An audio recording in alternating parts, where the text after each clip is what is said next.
Hello friends, welcome my channel. এই দিনটি ছিল 11ই মার্চ। এই দিনটিতে আমার এক দাদা ভাইয়ের বিয়ে ছিল।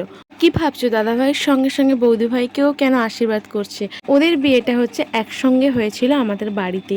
এই যে দেখছো না, বৌদি ভাইকে শাঁখা পড়াচ্ছে, ওটা হচ্ছে আমারই ছোটো কাকিমা বৌদি ভাইকে শাঁখা পরিয়ে দিচ্ছে। অ্যাকচুয়ালি কী বলো তো, বৌদি ভাইয়ের বাড়িতে একটু সমস্যা চলছিল, তার জন্য বিয়েটা ওরা অনেক দেরি করে চাইছিল। দাদাভাই বলছে আমি অত দেরি করে বিয়ে করব না, তো যা হয়। তো চলো, তারপরেই আমাদের গায়ে হলুদের পর্ব চলে এলো। ফার্স্ট দাদাভাইকে দিয়ে, ওটা তো নিয়ম থাকে, ছেলেদের গায়ে আগে হলুদ তোলে।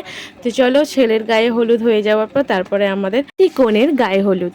তো বৌদিভাইকে সত্যি অপূর্ব দেখতে। সবসময় জানো তো হাসি খুশি থাকে, ভালো মানুষের জীবনে হাসি খুশি থাকাটা মোস্ট ইম্পর্টেন্ট। হাসি খুশি থাকলে না সমস্ত দুঃখ কষ্ট দূর হয়ে যায়, তাই না?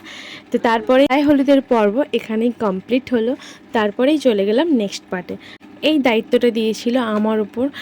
যেহেতু দুপুরে বিয়ে হচ্ছিল, তো খুব গরম ছিল আর রোদও ছিল, বেশি মেকআপ করলে ঘেমে যাবে, ভালোও লাগবে না।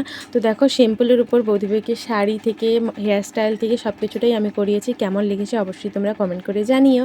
আর আমাদের মিষ্টি দাদাভাই আর বৌদিভাইকে তোমরা সবাই আশীর্বাদ করে দিও।